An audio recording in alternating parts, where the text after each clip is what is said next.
ছোট ছোট মশলার গন্ধে ভরে উঠুক আজকের ডিনারটা। আজ চিংড়ি মাছের মালাইকারি, সাথে এক ছোট্ট খুশি, কারণ নিজের জন্য রান্না করাও একটা ভালোবাসা।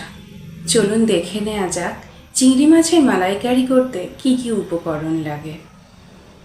পেঁয়াজ আর লঙ্কাটা পেস্ট করে নেব। বাটা কমপ্লিট। এবারে কিছু পেঁয়াজ আমি কেটে রেখেছি, সেটা বেরেস্তার জন্য। নিয়েছি গোটা গরম মশলা, দই, নারকেলের দুধ, আদা রসুন, নুন, চিনি, হলুদ গুঁড়ো লঙ্কা, কাজু বাটা। চিংড়ি মাছগুলোতে নুন হলুদ মাখিয়ে নিচ্ছি। নুন হলুদ মাখানো কমপ্লিট। তেলটা গরম হয়ে এসেছে। এবার একে একে চিংড়ি মাছগুলো ছেড়ে দিয়েছি। খুবই অল্প করে ভেজে নেব।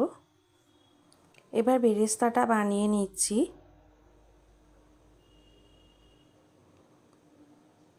ওই তেলেই একটু ফোড়ন দিলাম, গোটা গরম মশলা, পেঁয়াজ বাটা অ্যাড করলাম। পেঁয়াজটা ভালো করে ভেজে নিলাম। আজকে একটু ড্রাই মালাইকারি বানাবো, তাই জল দেবই না বলতে গেলে। পেঁয়াজটা ভাজা হয়ে এসেছে, আদা রসুন বাটা অ্যাড করে দিলাম। নুন অ্যাড করে দিয়েছি, হলুদ আর লঙ্কার একটু জলে গুলে অ্যাড করে দিলাম।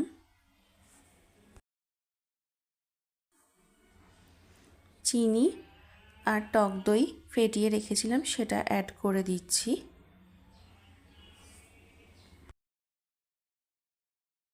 কাজু যে বেটে রেখেছিলাম ওটা দিয়ে দিলাম।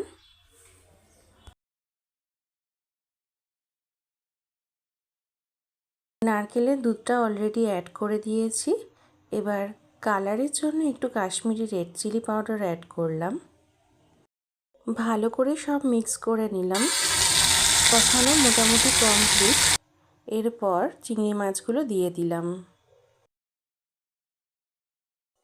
নামানোর আগে একটু গরম মশলা আর ঘি দিয়ে দেব। একটু ড্রাই বানালাম, আপনারা এই স্টেজে জল অ্যাড করে দিতে পারেন। আজ সকাল থেকেই এই গানটা গুনগুন করছি, তাই মনে হলো আপনাদেরও দু লাইন শুনিয়ে দিই। তুমি না হয় রহিতে কাছে, কিছুক্ষণ আদো না হয় রহিতে কাছে, আরো কিছু কথা না হয় বলিতে মোরে, কিছুক্ষণ আদো না হয় রহিতে কাছে, আরো কিছু কথা না হয় বলিতে মোরে, এই মধুক্ষণ মধুময় হয়ে না হয় উঠিত ভোরে, আরো কিছু কথা না হয় বলিতে মোরে, কিছুক্ষণ আরো না হয়। মালাইকারি রেডি। আজকে ড্রাই বানালাম। আপনাদের ড্রাই না গ্রেভি কোন ভার্সন ভালো লাগে জানাবেন। ভিডিওটা ভালো লাগলে একটা লাইক, সাবস্ক্রাইব করতে ভুলবেন না যেন। নমস্কার।